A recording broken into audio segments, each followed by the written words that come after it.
The result can be dissatisfaction, jealousy, inferiority, or an increased desire to demonstrate personal success.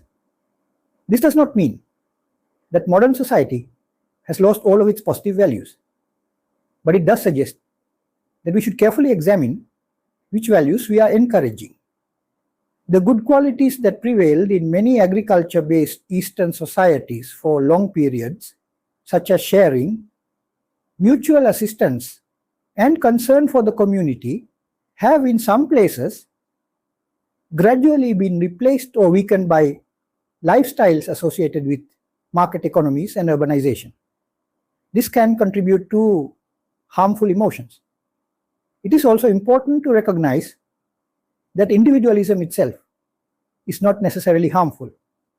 Personal freedom, independence, and privacy are valuable.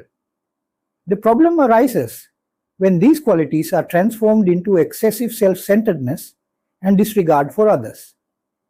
Therefore, it is important to reconsider the parameters that could reduce excessive ego-building tendencies.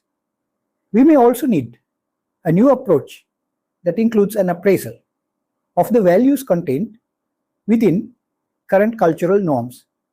The question we should ask is, are the values that we are encouraging actually helping people to become happier, more compassionate, and more emotionally balanced? Then political organization and emotional problems.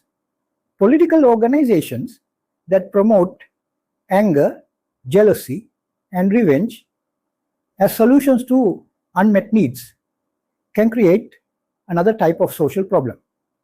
It is certainly important to address social injustice. It is important to reduce unfairness. It is important to speak against discrimination and to protect the rights of people who are treated unfairly. But there is a difference between addressing injustice and deliberately generating excessive anger. Anger can sometimes motivate people to recognize a problem.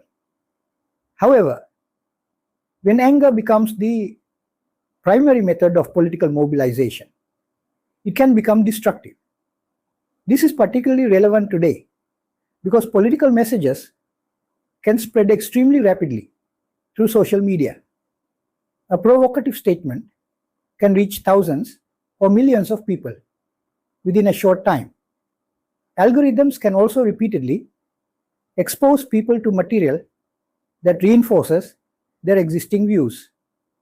As a result, disagreement can gradually become hostility, and political differences can become personal conflicts.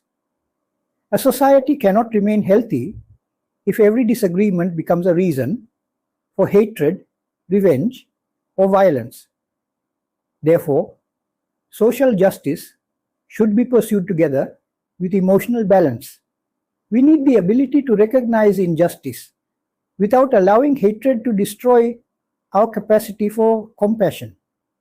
We need the ability to disagree without treating every opponent as an enemy.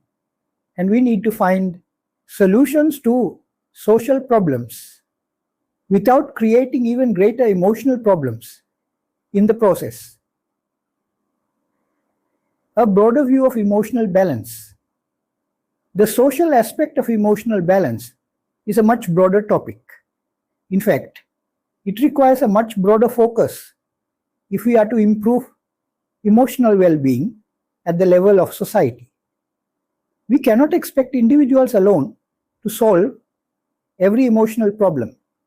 Families have a role, schools have a role, religious and community organizations have a role, businesses and media organizations have a role, governments have a role, technology companies also have a role, and of course, each individual has a responsibility.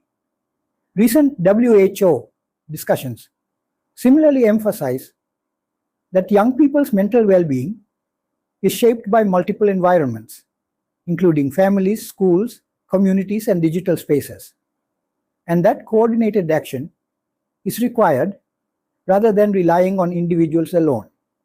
This broader approach also provides an opportunity to reconsider the value of ancient knowledge. Meditation practices, particularly those involving loving kindness, compassion, patience, and mental awareness, may have an important role to play in addressing some of the emotional problems experienced by individuals and communities. The objective should not be to reject modern civilization, nor should it be to return blindly to the past.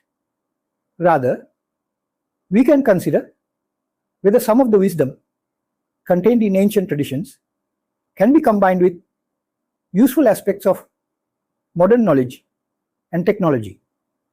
If we can encourage people to develop greater awareness of their own emotions, greater concern for others, and greater ability to control harmful emotional reactions, the benefits may extend beyond the individual.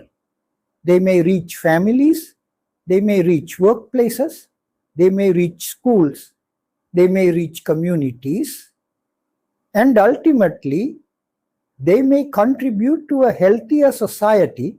Conclusion: emotions are not merely private experiences occurring inside individual minds. They are also part of the social environment in which we live.